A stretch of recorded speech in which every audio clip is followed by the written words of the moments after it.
Hari pertama masuk sekolah di tahun ajaran baru jadi tantangan tersendiri untuk orang tua siswa. Anaknya yang terbiasa libur panjang kembali harus berangkat sekolah. Berbagai cara dilakukan orang tua agar anaknya kembali semangat sekolah.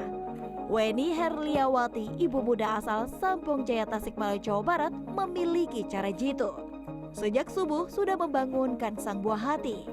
Jika biasanya makan sendiri, kali ini Weni sengaja menyuapi anaknya makan. Makanan yang dipilih juga sesuai kesukaan anak yang masuk kelas 4 sekolah dasar. Selepas mandi, anaknya menggunakan seragam yang sudah disiapkan. Bagi Weni, membangun motivasi anak untuk kembali sekolah tidaklah sulit. Sang anak selalu dilibatkan dalam persiapan sekolah. Selain diajak belanja keperluan sekolah, anak juga diizinkan memilih alat sekolah kesukaannya. Caranya yaitu beli perlengkapan yang dia suka. Jadi dia dilibatin, dia pilih mau apa, saya beliin. Jadi dia semangat lagi. Emang dari kemarin-kemarin udah dibilangin, hari ini pertama masuk sekolah, pagi-pagi bangun. Alhamdulillah dianya mau. Dan lumayan semangat lagi ya Bu ya? Iya. Hal yang sama dilakukan seorang ibu bernama Adiati Nurhadi di Surabaya, Jawa Timur. Di tahun ajaran baru kali ini, anaknya yang kedua naik ke jenjang sekolah dasar dan anaknya yang ketiga memasuki taman kanak-kanak. Hal lain yang juga penting dilakukan adalah menyiapkan mental si kecil untuk menghadapi lingkungan baru.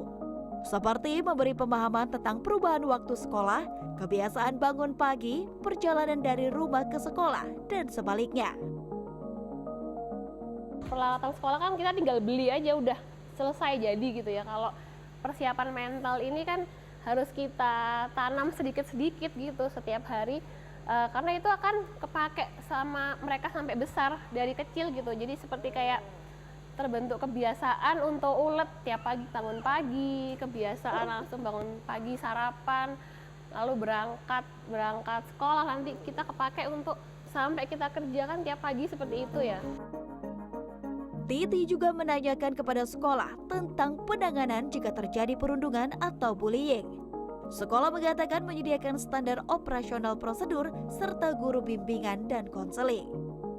Kalau misalnya adik kayak gitu, perasaan adik gimana?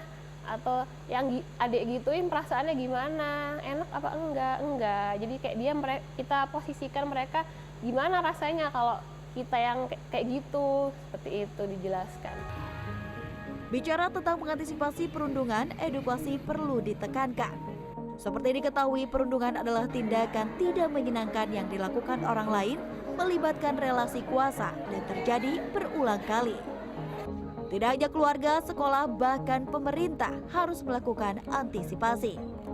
Jadi ini untuk semuanya aja, untuk anak-anak dan khususnya untuk orang tua, bagaimana memberikan pengetahuan kepada anak-anak bahwa apa yang boleh disentuh di anggota tubuhnya.